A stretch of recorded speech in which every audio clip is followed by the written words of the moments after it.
உன்னை நீயே எந்த இடத்துக்கு போய் ஃபிக்ஸ் பண்ண போற அப்படிங்கிறத முடிவு பண்ணு. அது யாரையும் பார்த்து முடிவு பண்ணாத. உனக்குன்னு உன் ஆழ் மனம் ஏதோ ஒரு விஷயத்தில் ரொம்ப சந்தோஷிக்கும். அந்த சந்தோஷிக்கிற விஷயத்தை கண்டுபிடி. அது சத்தியமா என்டர்டெயின்மெண்ட் கிடையாது.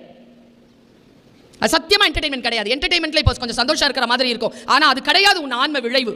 இப்போ ஏன் என்டர்டெயின்மெண்ட் என்னன்னு நான் கண்டுபிடிச்சிட்டேன். எனக்கு சினிமா பார்க்குறதோ கொண்டாட்டங்களுக்கு போவதோ எனக்கான மகிழ்ச்சி இல்லைன்னு நான் உன் வயசில் கண்டுபிடிச்சிட்டேன்.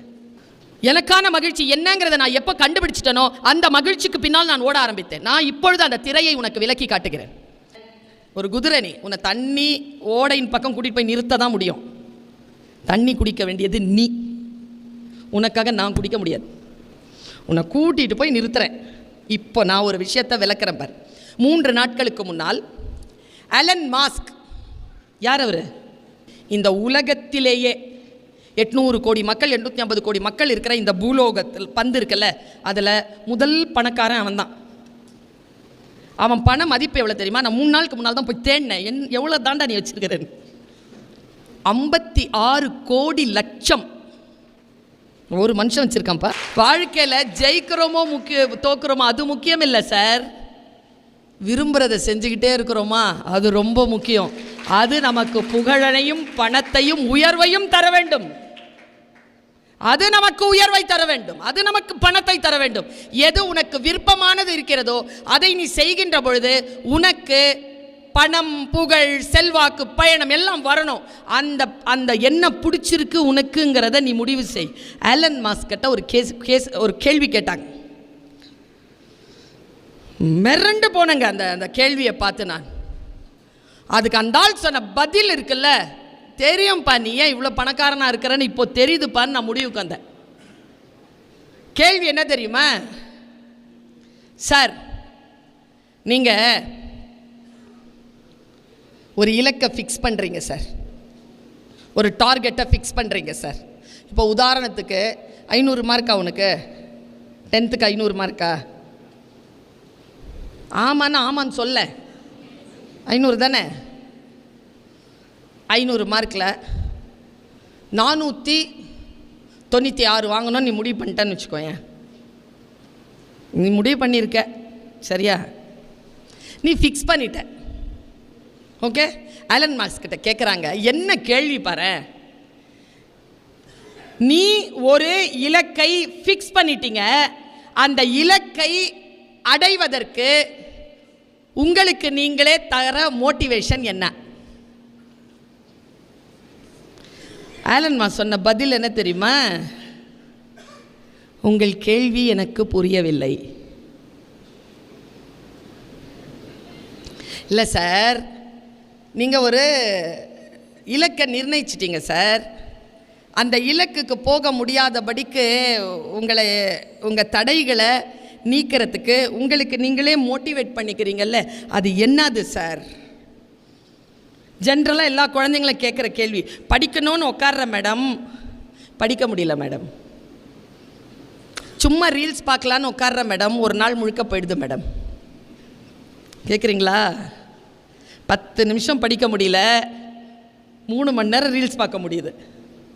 இதே கேள்வியை தான் மாற்றி சொன்னாங்க அலன் மாஸ்க் கிட்ட. நீ படிக்கணும்னு உட்காந்துட்ட, உன்னை படிக்க விடாமல் ஏதோ ஒன்று தடுக்குது, அதை எப்படி நீ மீட் அவுட் பண்ணுறன்னு கேட்குறாங்க அலன் மாஸ்க் கிட்ட. அலன் மாஸ்க் அந்த பதில் சார், அவர் சிம்பிளாக சொல்லிட்டு போயிட்டாருங்க, உங்கள் கேள்வி எனக்கு புரியவில்லை. இல்லை சார், உங்களுக்கு புரியுது, நான் கேட்குறது வேணாம் தப்பாக இருக்கலாம், உங்களுக்கு என்ன புரியுதோ அதுக்கு பதில் சொல்லுங்கள் சார். அவன் தந்த பதில் என்ன தெரியுமா? நீ தானே அந்த இலக்கை ஃபிக்ஸ் பண்ண, அந்த இலக்கு தானே உனக்கு மோட்டிவேஷன், அப்புறம் உனக்கு என்னத்துக்கு மோட்டிவேஷன்னு கேட்டார் அவர். இலக்கை ஃபிக்ஸ் பண்ணது நீ தானே, அப்போ என்னத்துக்கு உனக்கு மோட்டிவேஷன் அவர் கேட்குறாருங்க. நான் ஒரு இலக்கை ஃபிக்ஸ் பண்ணா அதுதான் என் மோட்டிவேஷனை தவிர அதை அடையிறதுக்கு ஒரு மோட்டிவேஷன் எனக்கு தெரியலன்னு எவன் சொல்கிறானோ அவன் ஆலன் மாஸ்க் மாதிரி உயர்றான். இது நிறைய பேருக்கு புரியல. சரியா புரிகிற மாதிரி சொல்ல. எங்கள் மா ராமலிங்கம் சொல்லிட்டு ஒரு ஸ்பீக்கர் இருக்கார், ரொம்ப ரொம்ப ஜோக்காக பேசுவார். அவர் ஒரு நாள் ஒரு ஜோக்கை சொன்னார். என் வாழ்க்கையில் அதை மோட்டிவேஷனுக்கு நான் அவருடைய பர்மிஷனோட பயன்படுத்துறது.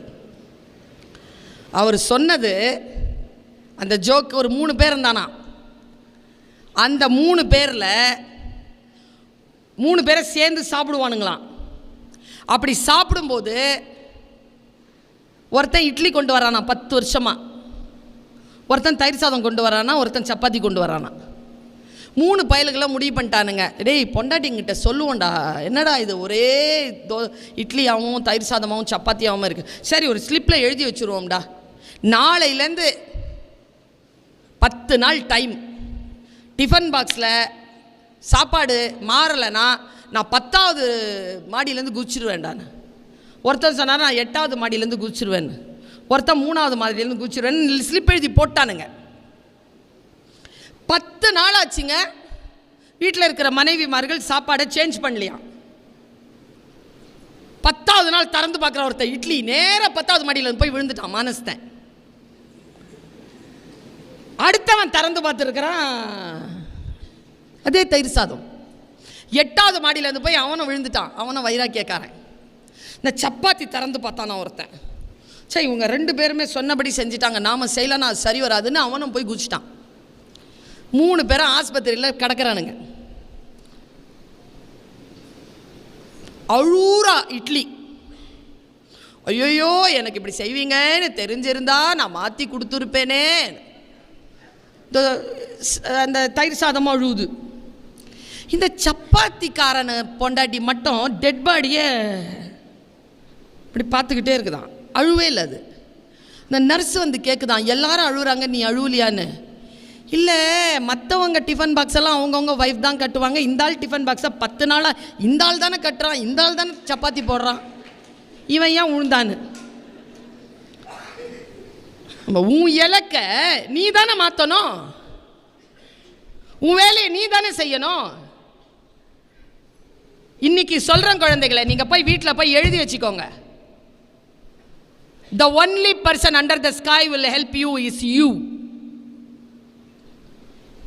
இவர் இவ்வளோ சொன்னார்ல, அது எது உன்னுடையதுன்னு தேடி போக வேண்டியது உன் கடமை. எங்கள் கடமை, நாங்கள் இங்கே இருந்து வரிசையாக உனக்கான வழியை காட்டிவிட்டோம். அதில் எந்த வழி உன் வழி என்று நீதான் தேடி போக வேண்டும். உன்னை யாராலும் தடுத்து நிறுத்த முடியாது. நான் இப்போ இங்கே நிற்கிறேன்ல, ஐ ஆம் அ சிலபஸ். ஐயோ இந்த குழந்தைங்களுடைய பேச்சு இந்த கேட்டு எவ்வளோ நாள் ஆச்சுன்னு சொன்னல, 4 மாதம் ஆச்சு சார். இந்த 4 மாதம் ஏன் ஆச்சுன்னு சொல்கிறேன். நான் ஒரு பிடி டீச்சராக தான் என்னுடைய லைஃப் ஆரம்பித்தேன். பென்சில், இந்த பென்சில் ஆரம்பித்த என்னுடைய வாழ்க்கை இன்னைக்கு மாறி இருக்கு. எனக்கு தெரியாது மற்றவர்கள் எப்படியெல்லாம் வாழ்க்கையில் வளர்ந்தார்கள் உயர்ந்தார்கள் என்று. அவர்களெல்லாம் வாழ்க்கையில் வளர்ந்திருக்கிறார்கள், உயர்ந்திருக்கிறார்கள். என் பயணம் கொஞ்சம் வித்தியாசமானது. பிடி டீச்சராக இருக்கும்பொழுது எனக்கு கிரவுண்டில் தான் உட்காரத்துக்கு தான் சீட் கிடைக்கும். எனக்கு வந்து வெயில் ஆகாது. நான் டிசிப்ளின் டியூட்டின்னு சொல்லிட்டு ரூம்ஸை வந்து ரவுண்ட்ஸ் அடிச்சுக்கிட்டு இருப்பேன். அப்போ ஒரு கிளாஸில் வந்து ஃப்ரீயாக இருந்தது ஒரு கிளாஸ் ரூம். அப்போ எனக்கு வயசு வந்து 22. உள்ளே போயிட்டு, அப்போ எம்ஏ பிஎட் நான். உள்ளே போய் ஒரு கிளாஸை பார்த்தா, ஒரு கிளாஸ் எம்டியாக இருந்தது. உள்ளே போயிட்டேன். அப்போ பிடி டீச்சர் வேலை, 800 ரூபாய் சம்பளம். உள்ளே போயிட்டேன். பேப்பரை எடுத்து பார்க்குறேன், என்னப்பா கிளாஸ்னா, இல்லை திருக்குறள் மேடம். நாங்கள் திருக்குறளா, தமிழ்னா உயிர் எனக்கு, நான் நடத்தட்டுமான்னு கேட்டால் சிரிச்சானுங்க பசங்க. ஒழுக்கமுடைமை அதிகாரம் 5வது குறள் ஆரம்பிக்கிறேன். டீச்சர் வந்துட்டாங்க. உள்ளே வந்த டீச்சர் சொன்னாங்க, 10th ஸ்டாண்டர்ட் போர்டு எக்ஸாம், ஒரு பிடி டீச்சர் எப்படி கிளாஸ் எடுக்க வர்றீங்க, நீங்கள் உள்ளே எப்படி நுழைஞ்சிங்க, எப்படி புக்கை கையில் எடுத்தீங்க, வெளில போங்க. நாங்கள் பாருங்களேன், நான் வர்றதுக்காக நீங்கள் காத்திருந்தீங்கல்ல, 1 வாரம் 10 நாளைக்கு முன்னாலேயே இவங்கெல்லாம் வந்து எனக்கு ஃபோன் பண்ணி நீங்கள் வரணும் மேடம்னு காத்திருக்கிறாங்கல்ல. என் வரவுக்காக காத்திருக்கக்கூடிய காலம் இல்லை. என்னை வெளியில் போக சொன்ன காலத்தை நான் அமிலமாக குடித்தேனா, இந்த அவமானத்தை குடித்தேனா. வறுமை கூட அவமானம் இல்லை சார். புறக்கணித்தல் போல் அவமானம் வேறு இல்லை குழந்தைகளை. நான் உங்களுக்கு ஒரு விஷயம் சொல்கிறேன், நீங்கள் உங்கள் டைரிகளில் போய் எழுதி வைத்துக் கொள்ளுங்கள்.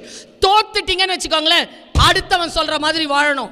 ஜெயிச்சிட்டனா நீ நினைக்கிற மாதிரி உன்னுடைய வாழ்க்கையை வாழலாம். அதனால் சொல்கிற, ஜெயிச்சிடு, தோத்துறாத. அடுத்தவங்களுடைய வாழ்க்கை இல்லை நம்ம வாழ்க்கை. டூ வீலருக்கெல்லாம் டிரைவர் வைக்க முடியாது. குதிரை ஓட்டுறீங்கன்னா குதிரையை நீங்கள் தான் ஓட்டணும், பின்னால் உட்காந்துட்டு இருக்க முடியாது. லைஃப் அப்படி தான், உங்கள் லைஃப்பை நீங்கள் தான் செலுத்தணும். வெளியில் வந்தேன், 3 மாதம் தான் வேலை செஞ்சேன், சம்பளம் எடுத்துகிட்டு போய் பிஹெச்டிக்கு ஊதியம் கட்ட, இந்த மாதிரிலாம் எனக்கு யாரும் கிடைக்கல. 2100 ரூபா போய் கட்டுறேன், பிஹெச்டி சப்மிட் பண்ணுறேன். 5 வருஷம் ஆச்சு. ஒரு காலேஜில் எனக்கு இன்டர்வியூ வருது. இப்படி வந்து உட்காந்துருக்கேன் பிரின்ஸிபல் ரூமுக்கு முன்னால் இன்டர்வியூக்கு. என் பக்கத்தில் ஒருத்தங்க அறக்க பறக்க வந்து உட்காடுறாங்க அதே இன்டர்வியூ அட்டன் பண்ணுறதுக்கு. யாருன்னா, என்னை வெளியில் போக சொன்ன அந்த டீச்சர். 2 பேரும் ஒரே இன்டர்வியூக்கு உட்காடுறோம். கடவுள் இருக்கார்ல, உண்மையாக சொல்கிறேன், அவரை மாதிரி ஒரு விளையாட்டுக்காரர் வேறு கிடையாதுங்க. நம்ம விதி தாங்க அவர் விளையாட்டு பொருள். சூப்பராக விளையாடுவார். ஆனால் நீ எப்படி தெரியுமா கடவுளை டீல் பண்ணணும்? எங்கள் அப்பா சொல்வார், அவர் நமக்குன்னு ஒரு விதி எழுதுவார். ஆனால் நாம் எப்படி வளரணும்னா, அப்பா சொன்ன அந்த வார்த்தை அப்படியே சொல்கிறேன், खुदी को कर बुलंद इतना हर तकदीर से पहले खुदा अपने बंदे से खुद पूछे बता तेरी रज़ा क्या है. என்ன அர்த்தம் தெரியுமா? இறைவன் விதியை எழுதுகின்றவன். அவனுக்கு முன்னால் நாம் எப்படி விஸ்வரூபம் எடுத்து வாழணும்னா, நம் விதியை எழுதக்கூடிய இறைவன் கூட நம்ம கிட்ட வந்து கேட்கணுமா, சொல் பக்தனே உன் விதியை பிறகு நான் இப்பொழுது எப்படி எழுத. நம்மக்கிட்ட பர்மிஷன் கேட்கணுமாங்க. அவன் அப்படி வளரணும்னு சொல்வார் அப்பா. நான் ரொம்ப உறுதியாக அந்த பிஹெச்டியை கொடுத்துட்டு உட்காடுறேன். அந்த அம்மா பக்கத்தில் வந்து உட்காருது.